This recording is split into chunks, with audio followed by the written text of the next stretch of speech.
안녕하세요. 생활과 과학입니다. 지난 시간에는 패스트, 흑사병과 관련된 간단한 영상을 보고 그거에 대한 간단한 퀴즈를 풀었어요. 네.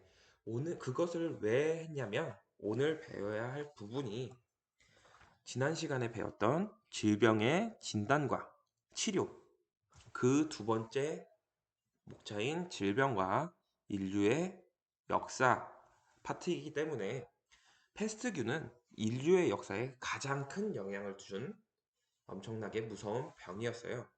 지금도 코로나19 때문에 항공편이 모두 단절되고 산업적으로도 큰 영향을 받고 있죠.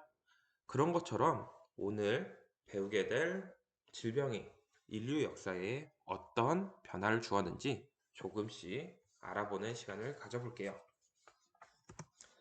자, 질병과 인류의 역사, 요 파트는 작게 나누면 패스트, 천연두, 황열병, 콜레라, 그리고 에이즈에 대해서 배워볼 건데 오늘은 5개 다 배우는 것이 아니라 패스트와 천연두에 대해서 간략하게 배워볼게요. 자, 패스트는 지난 시간에 보았던 영상에서 알 수 있듯이 대부분의 유럽 인구의 수를 감소시킨, 즉 사망하게 만들었던 굉장히 위험한 병이었어요. 그 당시 유럽 인구의 수는 7,300만 명이었는데 패스트균, 즉 흑사병의 유행으로 약 2,400만 명, 유럽 전체 인구의 한 3분의 1 정도가 사망하게 되는 상황이었습니다. 이것 때문에 그럼 패스트균은 어떤 것인지 간략하게 알아볼게요. 자, 패스트균을 가지고 있는 벼룩이 쥐 안으로 들어가면 쥐가 패스트균을 복균하게 되는 거죠. 그런 쥐가 인간을 물게 되면 쥐 속에 있던 패스트균이 인체 안으로 전염이 되게 돼요. 그러면 면역력이 없는 인간은 패스트에 걸리게 되는 거죠. 자, 패스트균이 인간의 몸 안으로 들어오면 인간의 면역계에 작용하여 림프샘이 커다랗게 시뻘겋게 부어오르는 현상을 경험하게 됩니다. 자, 그렇게 되면 증상으로는 발열, 구토, 그리고 설사, 호흡곤란까지도 일어날 수가 있고 심한 경우에는 알 수 있듯이 사망에까지 이르게 되는 경우가 굉장히 많았어요. 자, 이런 패스트균은 사회적으로 어떤 변화를 주었는지 알아볼게요.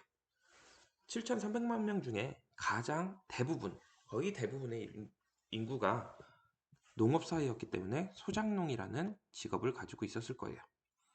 소작농의 인구가 감소를 하면 농사는 지어야 되는데 일할 인구가 줄어들었기 때문에 소작농의 그 임금은 어떻게 됐을까요? 상승을 했겠죠. 소작농의 임금이 상승하고 소비할 수 있는 인구는 감소하니까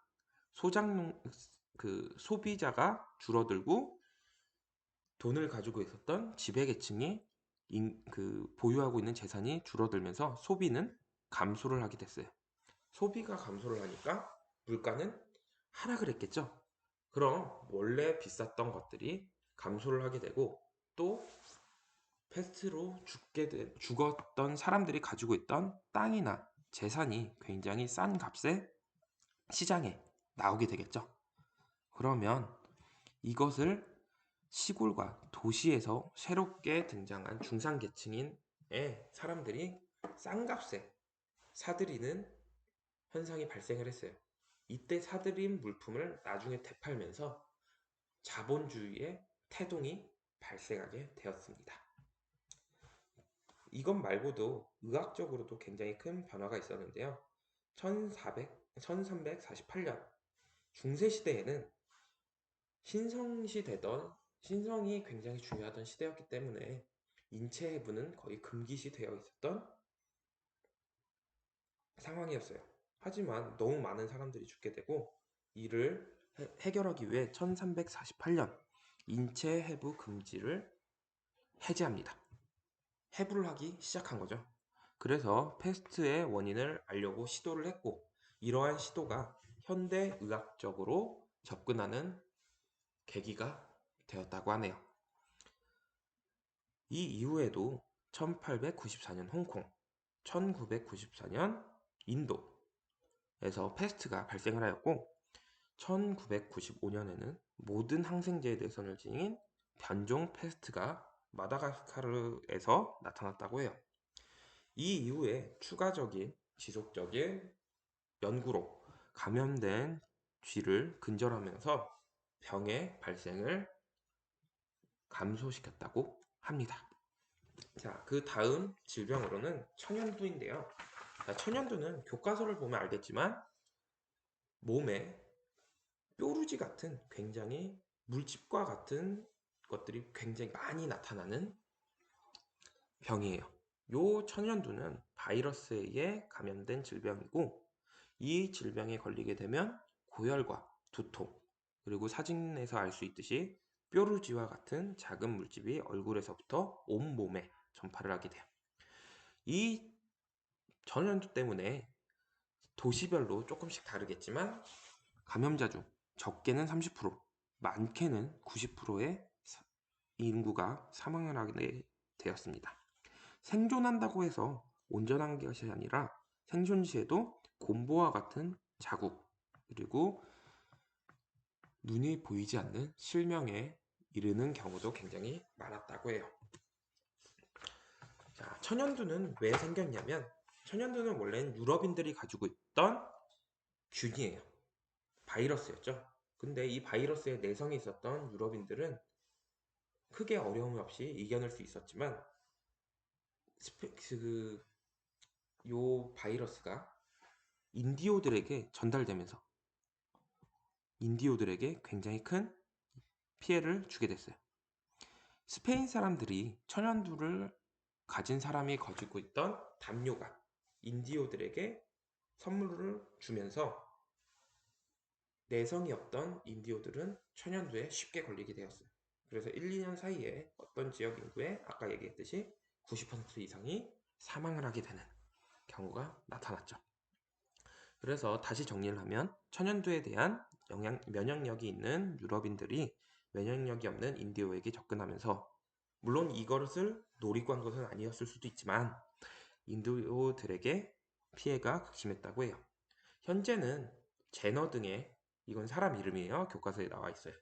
제너 등의 노력으로 지구상에서는 사라졌다고 합니다. 자, 오늘 배웠던 질병은 패스트와 천연두였어요.